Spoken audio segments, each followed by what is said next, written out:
nós vamos entrevistar uma das grandes surpresas e promessas da relojoaria independente, Xhevdet Rexhepi, irmão de Rexhepi. Solta a vinheta!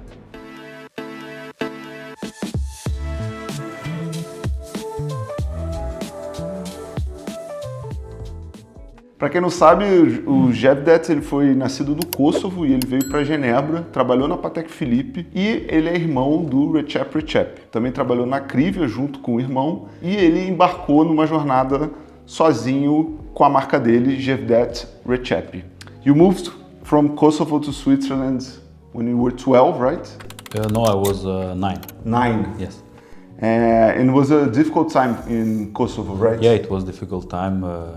I think everybody know the war and everything, and yeah, we just moved just before the war.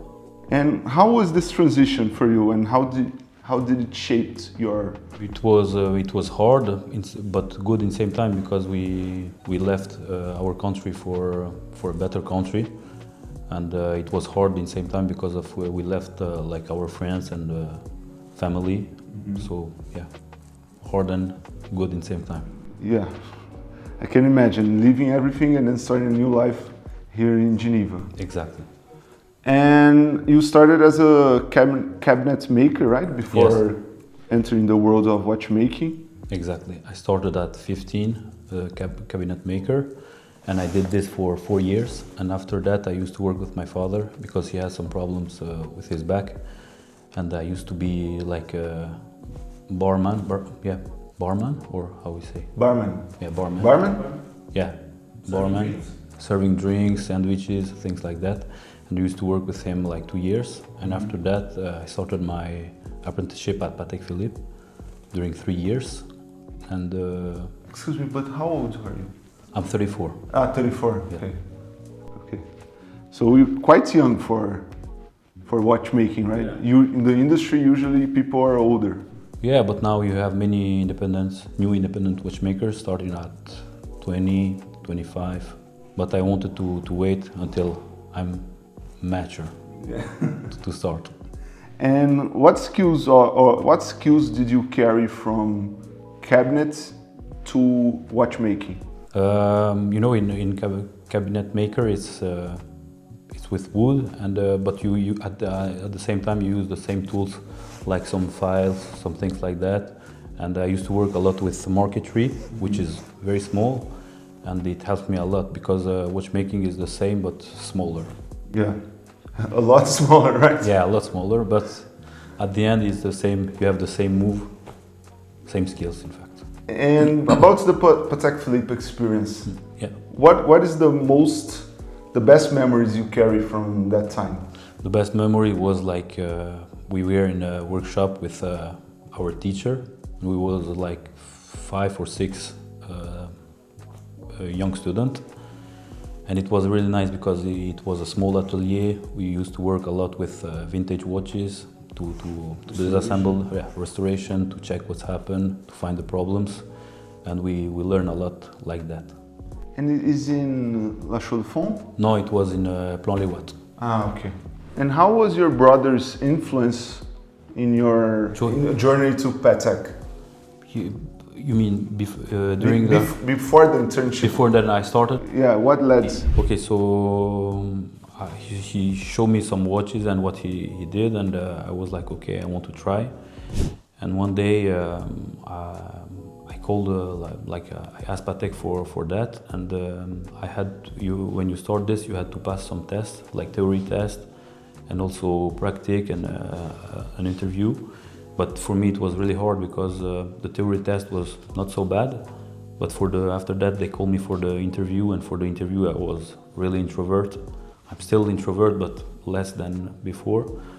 And I was like in front of like 4 people, and they started to ask me some questions, and I didn't know how to respond. You know, I was really introvert. I was in my world. And after that, my teacher called my brother and asked him what's happened with your brother, you know, because he didn't speak a lot, and he told them that I'm really shy, and he asked them to take me for the next step. And after that, they called me for a practical test, and after that, they saw that I'm really, really good. I mean, I was not bad, and they called me like some days later to start the apprenticeship. Nice. And you spent 7 years with your brother, right? Yes, exactly. And you participated like in projects of the AK-06? Yes. And that watch introduced features such as hacking seconds and the zero reset, yes. Features that are highly technical. Yeah. And what was it like to be part of such innovations, and what did you learn during the process? It was really good because we used to work together. He shared many things with me. I used to help him also with drawing, with things like that, and it was a really good experience because at this time I learned many things, also in terms of decorations. I learned many things. I bring also many things, and yeah, it was a good time at this time. And in 2002 you left Akrivia, 2022, sorry. What other projects did you participate in Akrivia? I used to work with him in AK-06, on some tourbillon, also on RRCC1, also a bit on RRCC2, but yeah, I don't know what to say about that because we just worked on it and... You just went with the flow. Yeah, exactly. It was hard, but we just was working and that's it. Enjoy. Yeah, exactly. And what drove the decision to start your own brand in 2022? Yeah, I wanted to create a watch with my name because I wanted to show people, not to show people, but I wanted to make a watch with a different type of reading the time, and I saw that many people doing that beat second, which is really good, but for me it was not something very useful. And that's why I decided to put the dead beat minutes. So I started with dead beat minutes and I started to think about it, how I can do it. And in 2022 January, I told to my brother that I will stop to work in end of 22. And I used to work also this last year, but after that when I stopped, I was focused 100% on my watch. And I think maybe 2 months before the launch of my watch, I just think about when I was young, I took the train to go to Patek, and I saw these big clocks with this second, and the second is a bit different because the second doing entire tour in 58 seconds, stop at 60 for 2 seconds, and at this time the minute jump. So it reminds me that my jumping minute is the same than the train station. And I decided to also put this second. Nice. Your first independent piece was the minutes Inerte. Exactly. It's a striking complication where the second hand pauses for 2 seconds before the minute hand jump. Exactly. What you explained just now. So the inspiration came from the train station clock? Yeah, first from the dead beat second, some old mechanism from dead beat second. And after I remember that, like I say, when I go to Patek, I saw this big clock, so it's an inspiration from old pocket watches and also train station clock. From a technical standpoint, the movement of the minutes Inerte is highly original. Yes. How long did you take to design and perfect the mechanism? It took a lot of time, but it's because that I wanted to create a different watch with different inspiration. Like the case, the dial, and also the movement. So, for example, the dial was inspired by architecture. This dial? Yeah, this dial. It's inspired by architecture because you have the keystone at 12, and the keystone in architecture is the stone that you put at 12 to hold every stone. Mm-hmm. And I really wanted to have something very connected to architecture because I really enjoy architecture. And I wanted to have like an explanation for the dial. Explanation, I mean, from my inspiration. And also the case, if you look the case, it's totally different than other cases. If you look the case like that, you see it's a classical case. You can say that it reminds you many watches. But if you look the detail, or just if you touch it, for example, if you touch the edge here, you can feel this sharp side, because today I wanted, you have many watches with this flat side or Bombay side, like for example on your watch, you can feel. This one is... Yeah, this one is really sharp like that, and it's also inspired by some old pocket watches and also a lot of architecture, like some windows from churches or mosques, maybe more Gothic style. And I wanted to have this edge on the side. And the movement, the same, is a lot of inspiration from the keystone, like bridges are like that, the same shape than the keystone on the dial. The movements stopping, the second hand stopping, and then the minute hands jumping. It's now it's really nice. Thank you very much. What principles or values from the time you worked at Patek you continue to influence the way you work today? For example, the time I used to learn at Patek, I learned many things, many finishing also, and today I use a lot of them, but I think I learned more in terms of finishing at my brother's workshop, and today I use these techniques, but these techniques are old techniques that many watchmakers use, but I wanted to bring something different also in terms of finishing, because we can talk about some bridges on the back. All the steel bridges have these facets on the back, and it's like a signature for me. And it's very, very hard to achieve it. I think many watchmakers can tell that. But I just wanted to bring different type of. So what do you believe is the most iconic finishing? Is the bridges? Yeah, I think the bridges. These facets. All this black polish, because you have many of them, and I think it's unique. But I think most what makes this watch unique is the design of the case and a lot on the dial, for example. Again, I wanted to explain, because I think today if you ask other watchmakers, maybe they cannot really explain, or they don't have something very, very deep to explain. Also, if you look at 1 o'clock, you have a little one. This one means that this is my first creation, and all watches will have this little one. The first series, and when I will create my second watch, you'll have a 2 at 2, and my dream is to make only 12 different watches. So you are like Quentin Tarantino. Yeah, exactly. It's the same.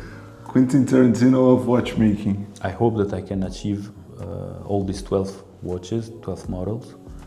It's a dream for me, so we'll see if I can do it. What were the biggest obstacles launching your first watch as an independent? Many things, but the first one was that to start this journey, I started with a rendering, because I didn't have money or helps from other people. So it was really hard. So we made a rendering, and with this rendering we started to take some deposit to work on the watch. And in fact, when we started, I didn't have the real idea about how to make the jumps minute and also to stop the second. So it was like not like a suicide, but something very risky. Yeah, risky. Very crazy. Yeah, but I think when you try risky things, good things come out from you, and you do everything to achieve it. It fits perfectly. Thank you. It's 38? Yeah, it's 38. What kind of feedback have you received from collectors, journalists, other watchmakers? Many feedbacks, many good feedbacks, because again, today I don't communicate a lot about I don't make good pictures, and I don't post it like that. I just post some video that I make on social media, and people see the difference in real, because when you see this watch in real, a lot of people told me that I think you have to see the watch in person, because in real it's totally different. You can really play with the watch, you can really touch it, you can really see every detail. So in real it's really different. But did you got surprised with the response? Or you were waiting? Yeah, because I saw that from some important people in industry. I saw in their face that they was really impressed, and when they came here, when I show everything about the inspiration, the designs, they see that it's something very unique and different. Original. Yeah, original. And also the drawing are from me, so it was important to bring something from myself, not just to collaborate with another designer, because sometimes I think designers can guide you in some way, and I wanted to find my own way. And what comes next? Next, many things, because now we are working on the second, the third, and the fourth watch. So we're working on 3 other watches, and I can't wait to release. I mean, we're working on that. We want to work also on prototypes and to make the watch works perfectly first, and after we will launch it. But first of all, we have to deliver this one, and now we're working a lot on the production, and we can wait also to start to deliver, and to see people with the watch. What advice you give to the young watchmakers, young generation of watchmaking? I think the only advice that I can give to a young watchmaker is that to work a lot, to work and to have a good experience before launching something. Just to work and to take a lot of experience, and to be confident, to try many things, and just to do it. Don't be scared, just do it, and don't care about what people saying. You have to do what you want, and because if you listen people, you won't do it. People, even some close people, close friends, or can make you, can break you a little bit. Yeah. So you have to do it by yourself, and just try it. And what can we expect from these next watches that you were doing? Like innovative complications, or do you think in the future to make like create a new type of complication? Yeah, we were working on that. What can I say? That I will keep the jumping minutes for all the 12 next watches. So I want to keep this jumping minutes like a signature. It's a mark. Exactly. And more than that I cannot tell, because no, I want to be sure about that. And but I can say that it will be something really nice. You know, somebody told me. I mean, one of my watchmakers told me that this watch is crazy. It's insane about finishing, about the mechanism, about design. I don't know how you can do I don't know how you can make something better. But when I showed him the next watches, he was like, "Oh, okay, you're right." To detail, because you can't tell, but do you plan on using other materials for the case or for the dial? Or for the moment, the cases will be only in platinum. This is platinum as well. This one is a prototype in steel, but the production version will be in platinum.